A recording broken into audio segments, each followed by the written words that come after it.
घने जंगल के बीचों बीच जहां सूरज की किरणें भी पत्तियों को चीरकर बड़ी मुश्किल से नीचे पहुंच पाती थी, वहीं एक अनोखा घर था।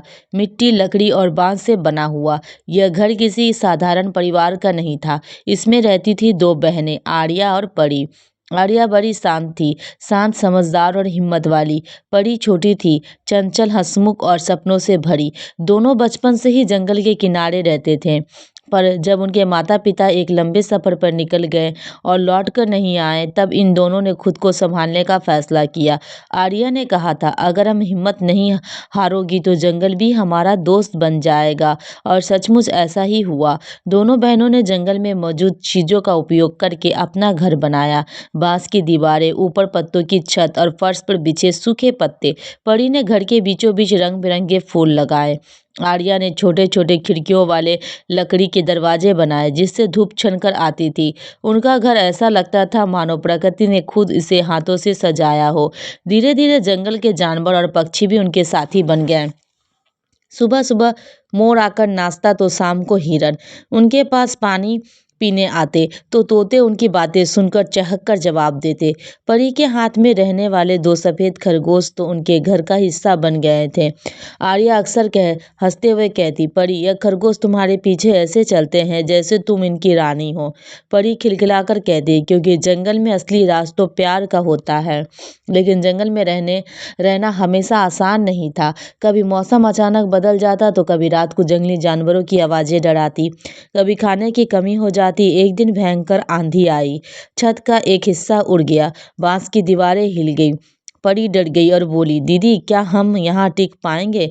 आर्या ने नरम स्वर में कहा, कठिनाइयाँ तो हर जगह है, लेकिन किसके सामने हम खड़े हैं होते हैं वही हमें मजबूत बनाता है। दोनों ने मिलकर घर की मरम्मत की, छत पर नए पत्ते लगाए, दीवारों को बांस की रस्सियों से फिर से बांधा और सबसे ऊपर बड़े पत्थर पत्थर रखे ताकि आंधी में उड़ ना सके। एक रात गहरा अंधेरा छाया हुआ था, बारिश होने वाली थी। बहनें आग जलाकर अपने घर के अंदर बैठी थी। तभी अचानक बाहर से अजीब सी आवाजें आई, मानो कोई घायल जानवर रो रहा हो। परी ने घबरा कर कहा, दीदी, कुछ तो बाहर है। आर्या ने दीपक उठाया और बाहर की ओर गई। बरसती धुंध में उसने देखा, एक छोटा सा बच्चा हिरन कांप रहा था। उसके पैर में कांटा चुभा था। आर्या ने उसे गोद में उठाया और अंदर ले आई। परी ने जल्दी से एक पत्ती का लेप बनाया और उसके पैर पर लगाया। पूरी रात वो उसे संभालती रही। सुबह होते होते हिरन का बच्चा चलने लगा। जब आर्या उसे बाहर छोड़ने गई तो हिरन ने उसकी हथेली चाटकर उसे धन्यवाद किया। परी की आंखें भर आई। दीदी, जंगल में हमें पहचानता है, इसीलिए हमारी रक्षा करता है। आर्या ने मुस्कुराकर सिर हिलाया। दिन बीतते गए। अब जंगल के जानवर उनका परिवार बन चुके थे। मोर उनकी दहलीज पे नाचते, गिलहरियां बांस की छत पर खेलती और चिड़िया उनके घर के आसपास घोंसला बनाती। कभी कभी आसपास के गांव वाले भी उनके घर आते और कहते, तुम्हारा घर किसी कहानी जैसा लगता है, यहाँ रहकर तो डर भी नहीं लगता। परी हमेशा हंसते हुए कहती, क्योंकि जहाँ प्रेम और साहस हो वहाँ डर की कोई जगह नहीं होती। बहनों ने जंगल में एक छोटी सी खेती भी शुरू कर दी, अरहर, बाजरा, सब्जियां और जड़ी बूटियां। जंगल ने उन्हें बहुत कुछ देता था और वह जंगल की रक्षा करती थी। लेकिन एक दिन एक बड़ी समस्या आ गई। कुछ लकहारे जंगल काटने आए। वे बहनों के घर के आसपास के पुराने पेड़ गिराना चाहते थे। परी घबरा गई। दीदी, अगर ये पेड़ कट गए तो हमारा घर भी खत्म हो जाएगा।